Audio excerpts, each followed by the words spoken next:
ব্যারাকপুরে যুবককে রাস্তায় ফেলে মার, তৃণমূল নেতার নওসাদের ভাই সাদ্দামের বিরুদ্ধে অভিযোগ। কি অভিযোগ উঠছে? ব্যারাকপুরে যুবককে রাস্তায় ফেলে কেনই বা মারধর করা হলো? আপডেট দেবো, আমাদের সঙ্গে রয়েছেন আমাদের প্রতিনিধি অরুণ। অরুণ, কি আপডেট, কি জানা যাচ্ছে? হ্যাঁ দেখুন, যে মেরেছে দিলীপ পরামানিককে তাকে কিন্তু অবস্থা খুব আশঙ্কাজনক। 12 থেকে 13টা মাথায় ফেলে পড়েছে। এই নওসাদ আলম, তার ভাই আছে সাদ্দাম খান, সে কিন্তু তাকে বেধড়ক মারধর করে। সে ব্যারাকপুর স্টেশনের দিকে যাচ্ছিল, হঠাৎ করে ভুলি বাজারের সামনে তাকে ফেলে বেধড়ক পেটায়। সে কিন্তু প্রথমে তাকে ব্যারাকপুর বেন বসু, পরে তাকে কলকাতা স্থানান্তর করা হয়েছে। এই ঘটনা একটা এলাকা চাঞ্চল্য ছড়িয়েছে, কারণ হচ্ছে তৃণমূল নেতা তার ভাই যদি এভাবে মারধর করে, লোকের নিরাপত্তার অভাব বোধ করছে। যেই ছেলেটিকে মারেছে সে কিন্তু অবস্থা খুবই খারাপ, সে কথা বলতে পারছে না। তারপরে এদিকে আবার যে নাকি যে মেরেছে তার কি দাবি হচ্ছে যে আমরা ব্যারাকপুর স্টেশনের দিকে যাচ্ছিলাম, পিছন থেকে তার পিছনে একটা রড ছিল, মানে দিলীপ পরামানিকের, সেই রড দিয়ে প্রথমে আক্রমণ করে। সেলফ ডিফেন্স করতে গিয়ে নিজেকে বাঁচাতে গিয়ে কিন্তু সেই রডের বাড়ি সে মাথায় লেগে যায় বলে দাবি করেছেন সুরভি বাজপেয়ী, সাদ্দামের স্ত্রী। ধন্যবাদ। বাড়ি ফিরছিলাম, আমার রোড বাড়ি দিয়ে মেরেছে সাদ্দাম।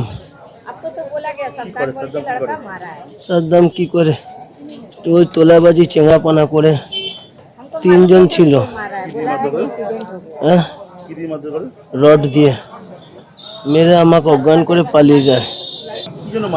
আমি নিজে জানি না কি জন্য মারপিট।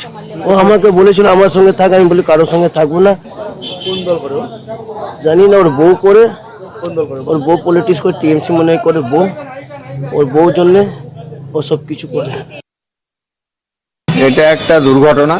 আমি শুনেছি অন্য কেউ আর কি ওই ছেলেটিকে উত্ত্যক্ত করেছিল। তা সাদ্দাম তার বউ বাচ্চাকে নিয়ে যখন ফিরছিল, তখন ওই যুবকটি অপুত্তস্থ অবস্থা ছিল। তাই সেই অবস্থায় ভেবেছিল বুঝি ওদেরই সাথে এও ছিল, এই হিসাবে একটা গণ্ডগোল হয় এবং একটা মারধরের সৃষ্টি। ব্যাপারটা হয়ে গেছে, ও আর কি মারতে গেছিল, তখন তার বউ বাচ্চাকে বাঁচানোর জন্য এরকম একটা ঘটনা ঘটে। সাদ্দামকে মারতে গেছিল? হ্যাঁ, এটুকু বলতে পারি যে এখন তো সবাই তৃণমূল কংগ্রেস করে, তা সেও করতে পারে। সাদ্দাম মানে আমার ব্যারাকপুরের ছেলে না, বা সদরবাজার অঞ্চলে থাকে। এখন যে ঘটনায় ঘটুক, ব্যারাকপুরের তো সাধারণত এই ধরনের ঘটনাটা হয় না, বা আমি এটারও খুব নিন্দা করছি যে যাকেই করুক পুলিশ যথাযথ ব্যবস্থা নেবে। আমার যথেষ্ট প্রশাসনের উপর আস্থা আছে।